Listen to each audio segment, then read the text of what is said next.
பிரெக்னன்சில வர ஒரு சைலண்ட் கில்லரை பத்தி நாம இன்னைக்கு பேச போறோம். Diabetes in pregnancy. இதுல 2 டைப்ஸ் இருக்கு. Pre pregnancy diabetes. நீங்க பிரெக்னன்ட் ஆகிறதுக்கு முன்னாடியே உங்களுக்கு டயபெட்டிஸ் இருக்கு அப்படின்னா அத பிரெக்னன்சிக்கு முன்னாடி ட்ரீட் பண்ணிக்க வேண்டியது ரொம்ப அவசியம். ஏன்னா பேபி ஃபார்ம் ஆகுற இனிஷியல் 9 வீக்ஸ்ல தான் எல்லா ஆர்கன்ஸும் ஃபார்ம் ஆகும். இன்கேஸ் நீங்க டயபெட்டிக்கா இருக்கீங்கன்னா அது ஹார்ட், லங்ஸ், ஈவன் வைட்டல் ஆர்கன்ஸோட டெவலப்மெண்ட்டை கூட அஃபெக்ட் பண்ணும். அது பேபிக்கு லைஃப் த்ரெட்டனிங் சிச்சுவேஷன்ஸை உருவாக்கலாம். So number 2 type is gestational diabetes அப்படின்னு சொல்றோம். நீங்க நான் பிரெக்னண்டா இருக்கப்போ நான் டயபெட்டிக்கா தான் இருந்திருப்பீங்க. பட் ஒன்ஸ் வயித்துல பேபி வந்ததுக்கு அப்புறம் அப்போ உருவாகுற சில ஹார்மோன்ஸ்னால உங்களுக்கு ஒரு டயபெட்டிஸ் வருது. இதுதான் ஜெஸ்டேஷனல் டயபெட்டிஸ் சொல்றோம்.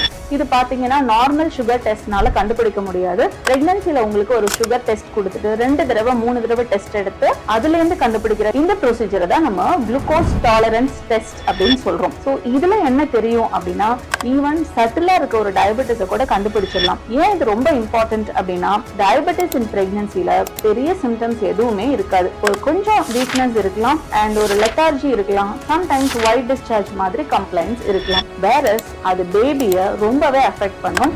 யூட்ரைன் ஃபீட்டல் டெத்னு சொல்லுவோம். வயித்துல சைலண்டா பேபி ஹார்ட் பீட் ஸ்டாப் ஆகுறதுக்கு கூட டயபெட்டிஸ் ஒரு பெரிய காரணம். ஸோ நீங்க பிரெக்னன்சி பிளான் பண்றீங்கன்னா சுகர் ஸ்கிரீனிங் பண்ணிக்கோங்க. ஆல்ரெடி பிரெக்னண்டா இருக்கீங்கன்னா ஜிடிடிங்கிற டெஸ்ட்டை பண்ணிக்கோங்க.